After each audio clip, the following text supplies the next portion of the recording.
my name is Lisa Hartman. I used to be in the mortgage banking industry before I became a drunk. I've been married. It lasted 10 years. Then I got a divorce. The divorce turned into a custody battle with split custody and one kid in Ohio and one kid in Florida. My oldest sister had cancer and died.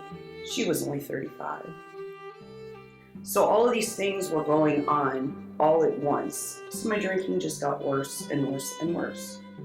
By the time I had left Florida, I was a full-blown drug addict. When my parents finally got me back here, my sister passed away. And I was just kind of like, I can't fix this. I've destroyed everything. And my parents don't mean it, but they're like, oh my God, you screwed up your life. So you just think everything's over. Like my mom said, I screwed up my life. So I was lost in this drug world for about 5 years before it just became alcohol. Really, from 2001 to 2006 was my really bad drug period. But from 2007 to 2009, I was a full-blown drunk. In my mind, at least, I wasn't doing drugs.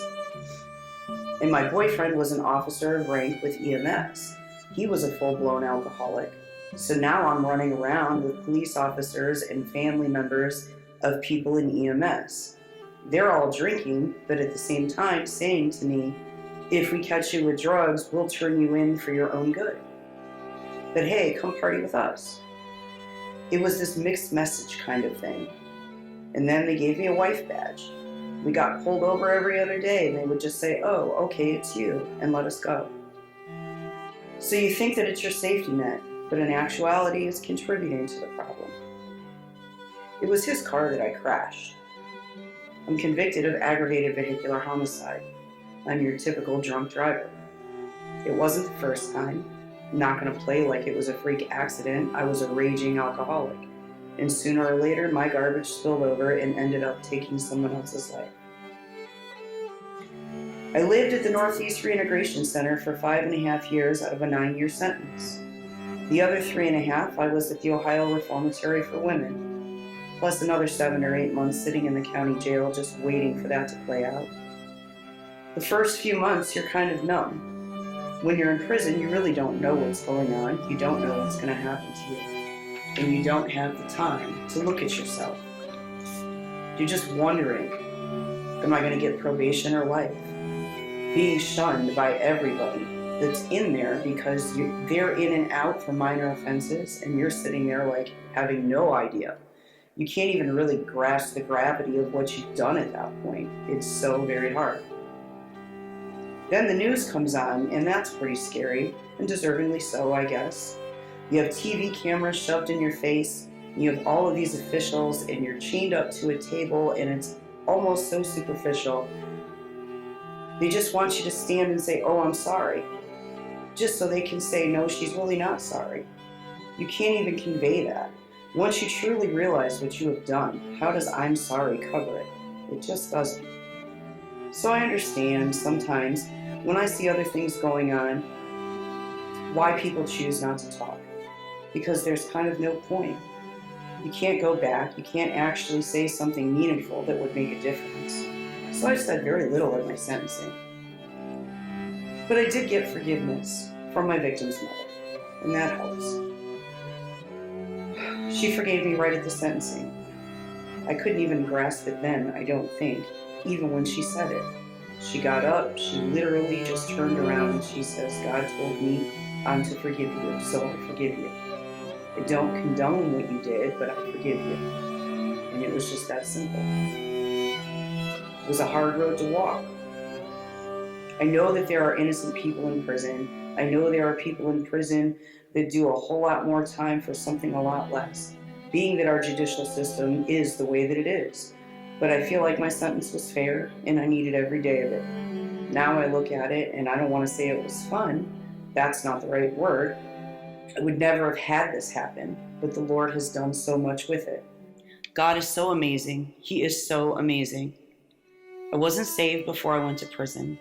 I didn't believe that there was a God or anything, but there were key people that I truly believe that God put there that said key phrases to me that just stuck. He put these people in my path to sit down in a compassionate and brutally honest way. And that's the one thing that I can say, is that I needed that much time. I needed every day of it, or I wouldn't have listened to anything. It would have been all the outside worldly forces. You didn't mean it. What's the chance that it could happen again? How many times do you have to say you're sorry? Things like that, instead of sitting down and saying, why? Why am I like this? Why did I do this? The judge didn't sentence me to death, so my choice is to keep living. So how can I do that in a different manner that will bring glory and honor to God? I'm 50 now, and looking back over the last 20 years, you see things that God gifted you with from birth that you once ran away from, you wanted nothing to do with. I always had everything I needed. I just couldn't open my eyes to see that then. The biggest gift that I knew that I had was my art. When I was a little kid, that was always out drawing and playing in my food, making sculptures. Molasses and mashed potatoes are great for that. But life happens. You don't just sit around all day drawing. So it's something that I knew I had a gift for, but nothing that I practiced. Chaplain Breidinger brought that out. When I got to Northeast, like within the first 30 days, he had me painting on the walls.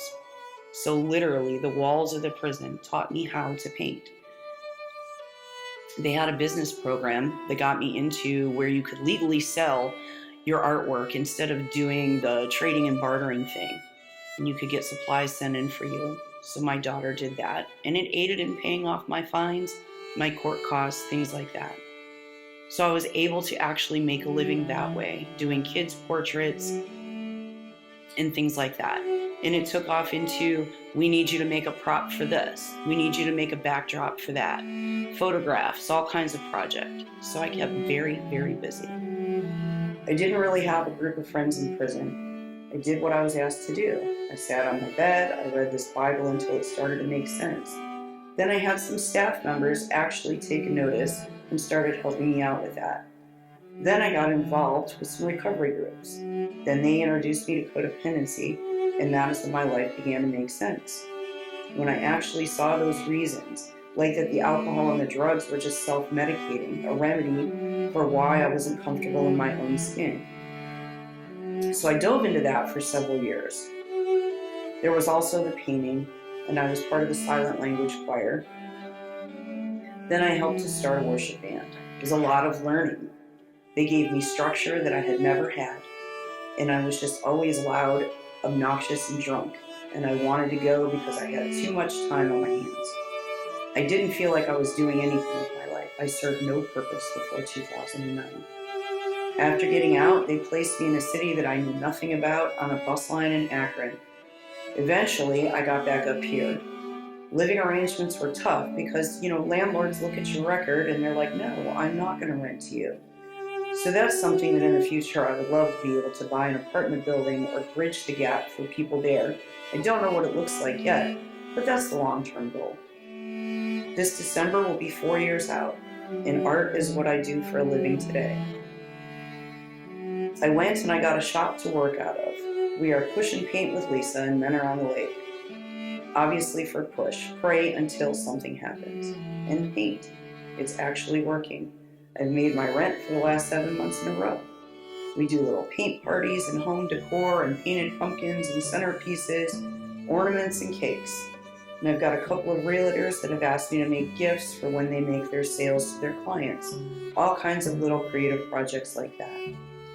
I have situations sometimes when after people meet you, they're like, oh, you don't look like a criminal. I have to laugh. What does a criminal look like? We're all just people, and when you break it down into the smallest part, we're just people that made mistakes. I got caught, I'm guilty, I paid for it. I still paid for it. I'll forever pay for it. It is what it is. Not that I'm looking to be released from that, because my salvation came at a very high price. It took someone else's life. But Jesus paid it first. So I feel like it costs double. And I don't forget that. And at the same time, I don't live in it every day. And I don't forget all of the privilege that I have came at that high price. The very fact that we open our eyes in a free world is a blessing. Life is good. Life is hard though. You have to actively choose joy and choose to be grateful.